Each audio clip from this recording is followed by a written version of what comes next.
The mining ship Kestrel drifted at the edge of an uncharted debris field, its engines on idle, while scanners parse a ragged halo of rock and shatter metal.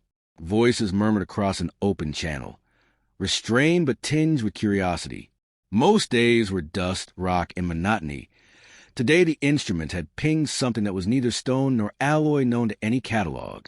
The crew gathered around a narrow console as the sensor image sharpened. A small capsule, intact, wedged between two slow-turning fragments of an old comet. Its shell reflected faint starlight, surface patterned with lines that resembled no language on their databases. Orders passed quietly. Grapple arms extended, pulling the object into the airlock. Frost steamed off its surface. Inside the cramped bay, the team watched from behind a transparent barrier as the captain approached controls. The capsule hummed softly, like a heartbeat caught in metal. A seam glowed pale blue, widening with a sigh of pressure. Everyone held their breath. The interior was dim, filled with a faint mist. Suspended inside, curled against padded walls, was a child.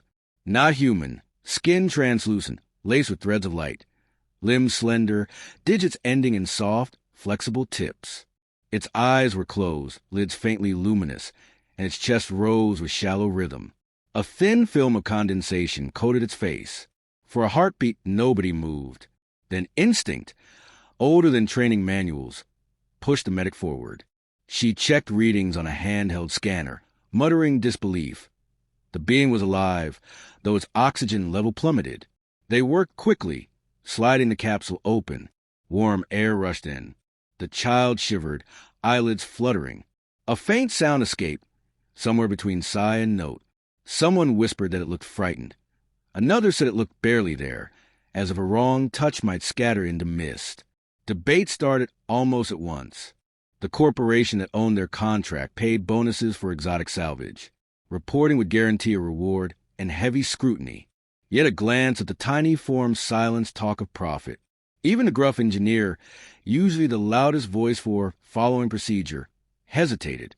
The captain studied the child, face unreadable, then ordered them to stabilize its breathing first, talk later. They improvised a cradle from thermal blankets and a survey case lined with soft foam. Oxygen tubing, adapted from an EVA mask, fed a trickle of air into a delicate mask the medic trimmed to fit. The child's bioluminescence brightened faintly, pulsing with each breath. While they worked, questions pressed in. Was it a lost passenger from a shipwreck or something stranger? The capsule bore no insignia, no flight tag, no power signature typical of escape pods. Its interior seemed grown rather than built, surface textured like living coral. Sensors detected faint organic traces woven into its matrix. Whoever had made it blurred the boundary between craft and organism. When the child stirred, a hush fell. Its eyes opened, liquid silver pooling around dark pupils. It scanned the humans, gaze settling without fear, as if weighing unfamiliar shapes. A fragile hand lifted, fingers spreading like fronds. It touched the medic's wrist, tiny suction pads clinging softly. A tremor passed through the group, unspoken awe. They retreated to the galley, once the being slept under a thermal sheet. Conversation spiraled. Legal consequences, ethics, dangers of contamination. A few worried about alien pathogens, though scans showed no harmful microbes. Others argued that if someone was searching for this child, returning it could curry favor with an unknown power. But the prevailing feeling, quiet yet firm, was responsibility. They had found a living soul alone in the void. Leaving it, or selling its fate, felt impossible. Outside, navigation alarms pulsed. A ship approached, transponder broadcasting a corporate ID. The captain's jaw tightened. The Kestrel technically operated under the same corporate umbrella, but their orders had been exploratory only. Salvage of unidentified tech required surrender to headquarters for inspection. If they reported now, the child would vanish into research vaults, maybe never see open space again. The captain cut the alarm, speaking in a voice that left no room for debate. They would log the find as hazardous debris, secure in the medbay, and plot course to the nearest independent outpost. Anyone unwilling could transfer when they reached safe harbor. Not one person objected. Preparation became frantic, but focused. Supplies for the child were improvised, nutrient gel diluted to a thin slurry, gentle lamps to simulate starlight, recycled water filtered through mineral packs. The being accepted drops from a feeding tube, luminous eyes half closing as it swallowed. It seemed to understand kindness. Whenever someone leaned close, the glow along its veins brightened, matching the rhythm of voices. Hours stretched. Through portholes, the debris field receded. Navigation plotted a jump vector toward a quiet hub known for discretion. Engines spooled, vibration threading through the hull. Just before translation of faster than light, the child woke fully for the first time. It uncurled, sitting unsteadily, gaze sweeping the room. When it saw the medic, a faint trill left its throat, delicate yet clear. The jump blurred stars into streaming light. Crew members exchanged brief smiles despite tension.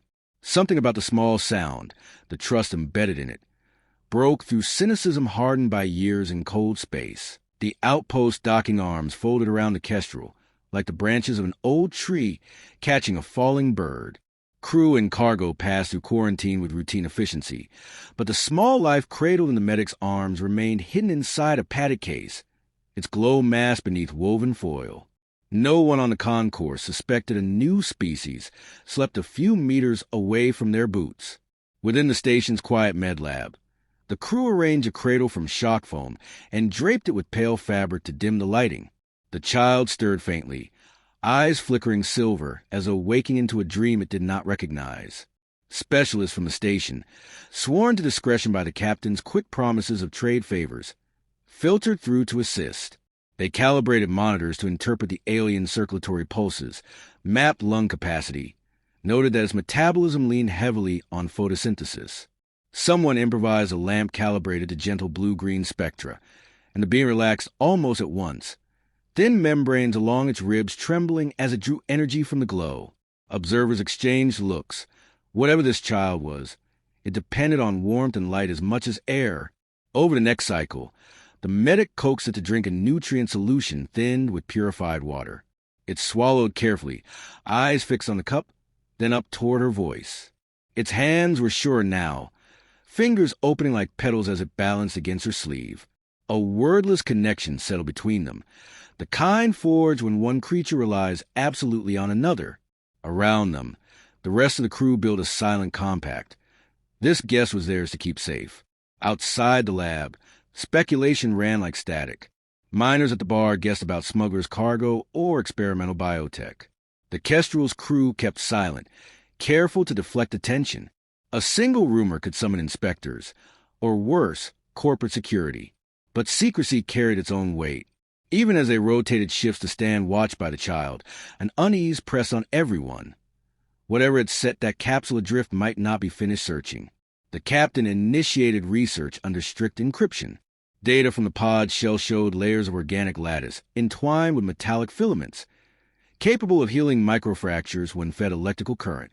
Fragments of encoded imagery hid in its structure, shapes of landscapes under lavender skies, clusters of tall beings draped in translucent fabric, a city rising from shallow seas. Each fragment ended abruptly, like torn pages from a book. The medic wondered aloud if the child had been meant to remember more, if trauma or stasis had blurred its past. When it finally attempted sound beyond soft trills, the voice resembled wind sliding through reeds. It repeated tones with patient precision whenever crew members offered simple syllables. Within days, it could echo names, each one shaped with a lilting cadence. Laughter warmed the lab as hardened spacers found themselves teaching a language to a being from another star. Yet joy carried undertones of urgency. Every new word deepened their bond, and therefore their responsibility. A week passed before external pressure arrived. Long-range scans picked up ships of unknown design moving along the system's outer boundary. Their signatures pulsed in complex intervals, neither military standard nor merchant broadcast. Analysts on the station speculated about prospectors or private scouts, but the Kestrel's crew sensed something more deliberate. The captain requested silence on encrypted channels and began contingency drills. Evacuation routes, lockdown codes, defensive shutters around the med lab. During those tense preparations, The child's progress accelerated. It learned to stand, balancing lightly in the station's weak gravity. Soft pads under its feet clung just enough to steady each step. It explored corners of the room, touching surfaces, humming short notes that resonated faintly with panels and rails, as if searching for echoes only it could read. Sometimes it paused before a viewport to stare at the stars, head tilted with an expression impossible to name yet heavy with longing.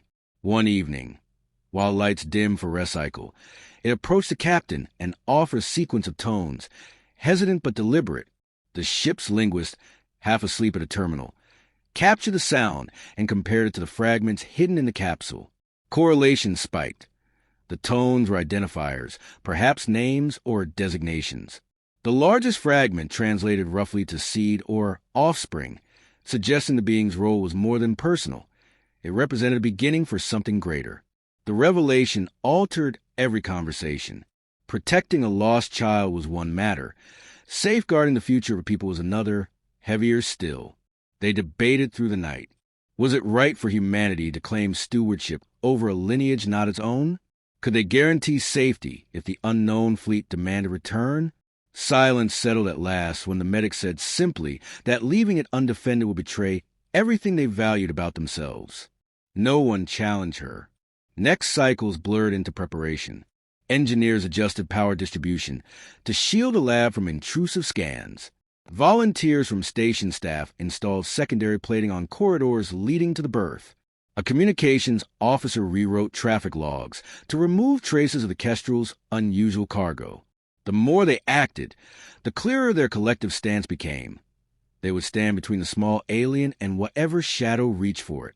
Yet under that determination ran quiet fear. Not all strangers were enemies. But the fleet's silence gave no reassurance. Messages sent on open frequencies met only static. Even so, the child remained untroubled. It greeted each watch with shy brightness, mimicking gestures, trying new words. At times it pressed its palm to a crew member's chest, then to its own, as if confirming the same rhythm lived in both. Those touches spread warm far beyond skin. Word spread among trusted circles on the station, and a handful of civilian technicians offered help, fabricating miniature respirators, weaving garments from flexible mesh to protect its delicate skin. Each volunteer brought some gift: a strand of beads, a strip of printed fabric, a hand-carved figure. Humanity's many cultures found quiet expression in these tokens, laying the first stones of an unspoken bridge. One rotation later, a clear transmission finally cut through comms, an authoritative voice, modulated and layered, requesting immediate handover of the air. The term matched the linguist's notes, sending a jolt to the gathered crew.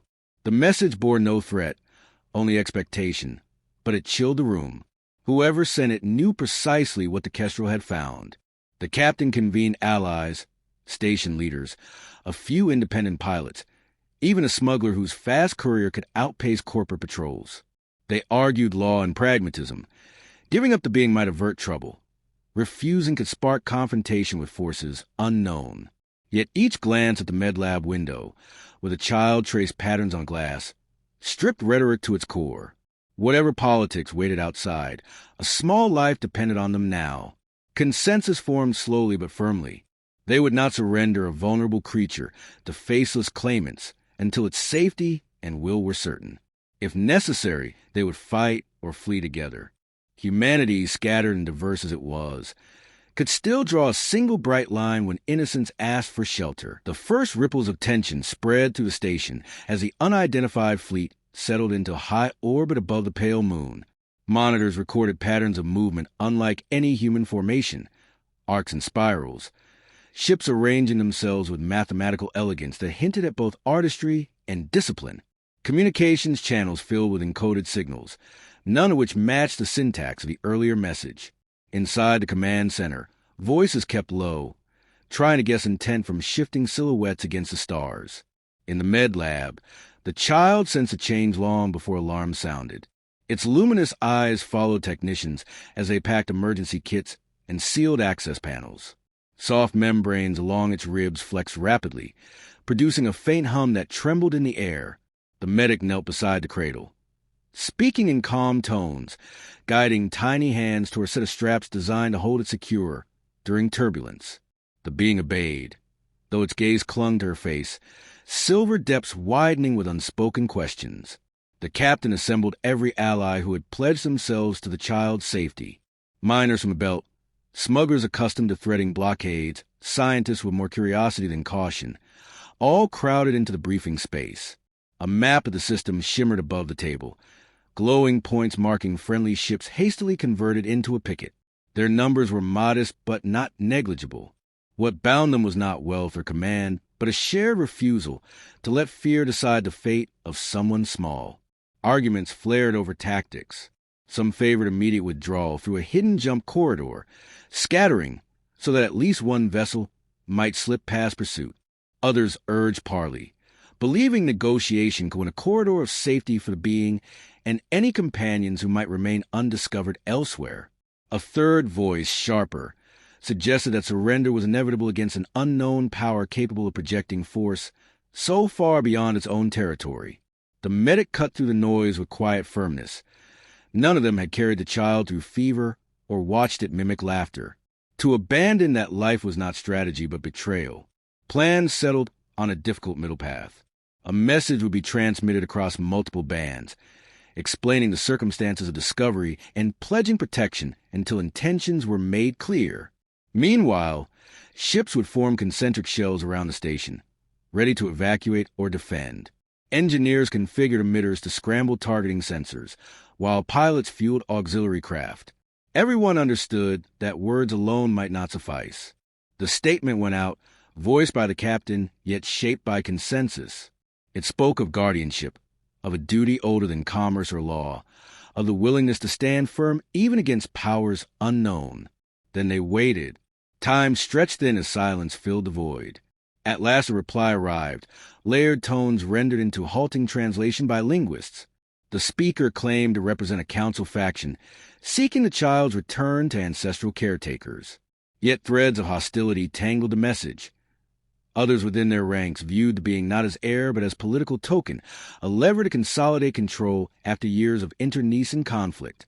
Possession, not safety, drove them. Realization spread that the visitors were not a single voice, but rival blocks locked in fragile truce.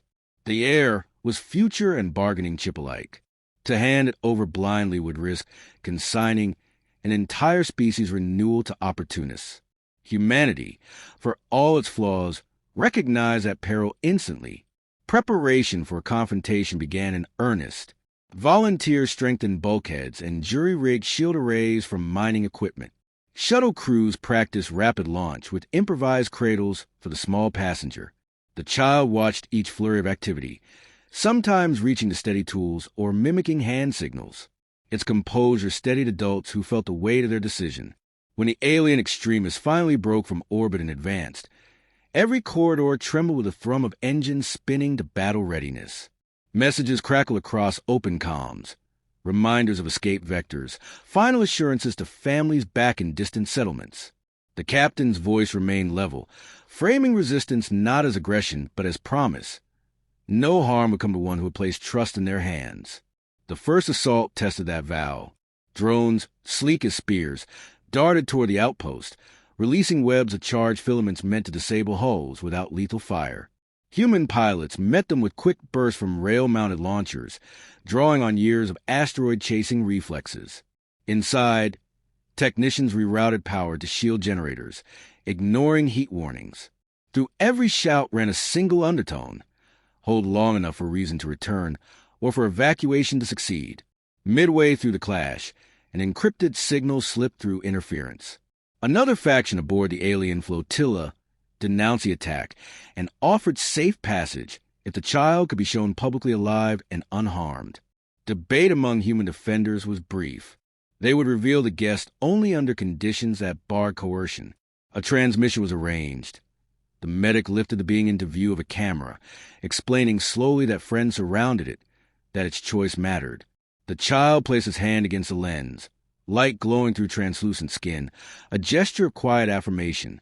The image rippled across channels, reaching ships whose crews hesitated at their leader's orders. Several hostile craft powered down weapons. uncertainty fracturing their line. For a heartbeat, battle stilled. Then radicals redoubled efforts, forcing defenders to tighten formation around escape vessels. Amid chaotic comms, one mining tug interposed itself between a missile and the station, tearing open its own hull but sparing hundreds. Crew members guided survivors from the crippled ship even as debris drifted like frozen rain. Against mounting odds, humanity's improvised fleet held, not through superior firepower, but through coordination born of trust. Civilians with no military rank matched professional escorts in discipline, anchored by conviction that some values outweighed survival statistics. As the extremist offensive faltered, moderate voices from their council proposed a ceasefire and summoned aboard a neutral platform orbiting the moon.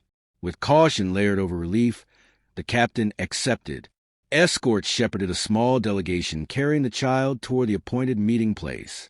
Inside the chamber, alien envoys regarded the figure cradled against human arms, expressions unreadable beneath iridescent membranes. Debate swept the room in cadences strange yet hauntingly similar to arguments humans had waged across history. Heritage versus autonomy, tradition against renewal, fear against hope. The child, though young, sensed the moment. It stepped forward, slender limbs steady, and released a soft chord of notes that lingered in air like dawn light across water. Linguists caught fragments. Home many live. The meaning transcended syntax. Even the hardest faces bent slightly, awareness dawning that innocence offered a path their councils could not craft. Years stretched quietly after the council signed the pact aboard the moonbound platform. The outpost where the Kestrel had once docked transformed into a shared settlement. Its docking rings widened to host vessels of two civilizations. Gardens on a glass dome shimmer with pale leaves from alien seedlings and deep green from human sprouts, tended side by side by people who had once watched each other through the crosshairs of weapons. The child, no longer frail, though still luminous, moved among them with an ease born of belonging.